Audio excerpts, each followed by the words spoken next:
About 3 years since its release, the second generation Mazda CX-5 remains to be one of the most handsome and well-rounded crossovers on the market.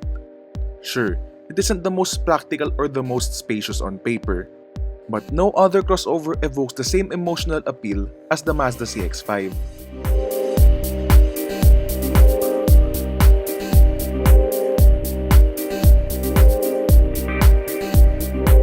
Mazda is known to give its cars incremental upgrades on a regular basis, and the CX-5 is no exception. While not exactly a facelift, Mazda applied a few minor changes to further bring the crossover upmarket. The exterior sees an equipment upgrade, with LED headlights, LED daytime running lights, and LED taillights now a standard across all variants. Itong CX-5 na tinitingnan natin is the new value-packed 2-wheel drive sport variant, which is one step above the base 2-wheel drive Pro variant. Majority of the CX-5's minor upgrades were applied to the already premium interior. These upgrades include power adjustable driver's seat as standard on all variants, along with new interior decorative trims, and new aircon switches inspired from the all-new Mazda 3. A new 7-inch digital instrument cluster, also inspired from the all-new Mazda 3, is equipped as standard in this 2-wheel drive sport and above. For 2020, the CX-5's Mazda Connect infotainment system gets Apple CarPlay and Android Auto as standard. A 10-speaker Bose sound system is also included in this 2-wheel drive sport variant and above.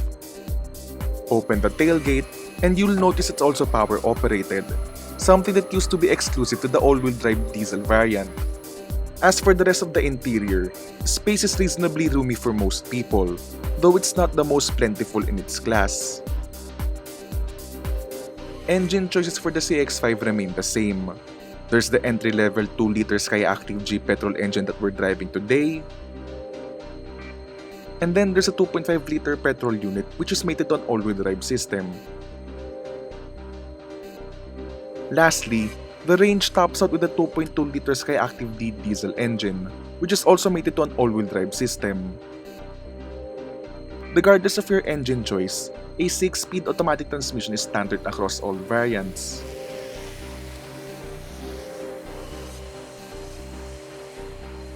So in terms of the driving experience, Mazda has retuned the suspension for a much better ride. And for this 2020 model year, Mazda has fitted the CX-5 with what you call G-Vectoring Control Plus, which is the same system that you find in the all-new Mazda 3. Now just like in the all-new Mazda 3, GVC Plus aims to, again, smoothen out all the inputs that are made by the driver and to, of course, make the car feel much more stable, much more smoother to drive in twisty roads.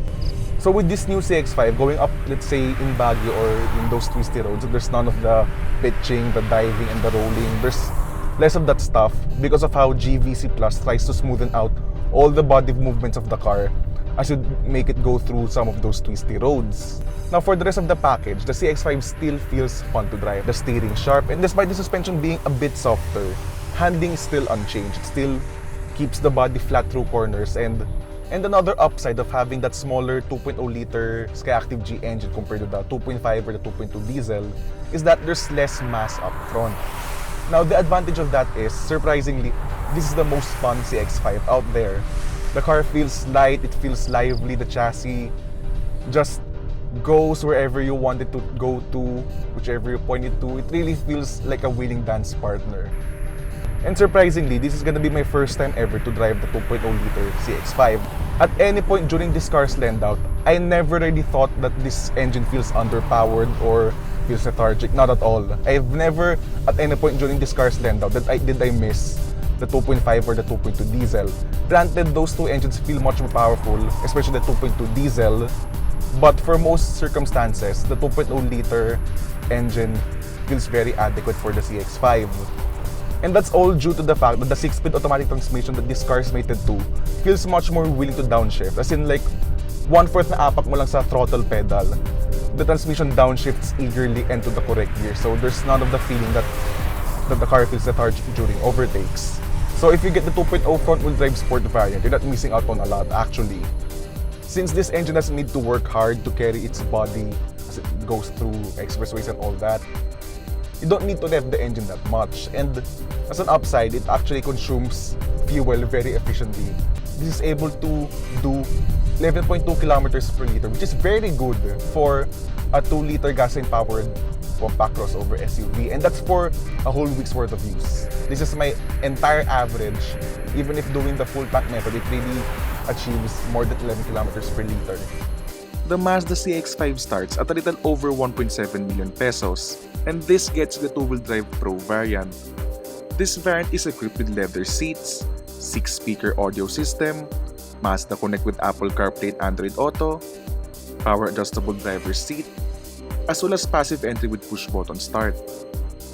Upgrade to the value-packed 2-wheel drive Sport, and you get a 10-speaker Bose audio system, digital gauge cluster, power adjustable driver and front passenger seat, head-up display, swiveling LED headlights, power liftgate, 360-degree camera system, along with eye-active senses, blind spot warning and rear cross traffic alert. The 2.5 all-wheel drive Sport simply adds the benefit of 19-inch two-tone alloy wheels and a sunroof.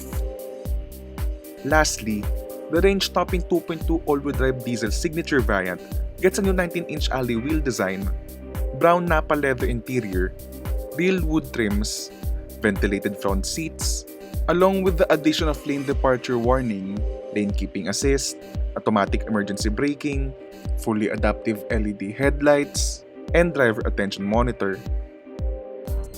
With this 2020 update, the Mazda CX-5 builds on the emotional appeal but with the added value and features to make it more appealing to rational buyers. 3 years since its release, no other SUV has quite matched the CX-5 in terms of emotional appeal. And in this segment, emotions are just as important as rational decisions.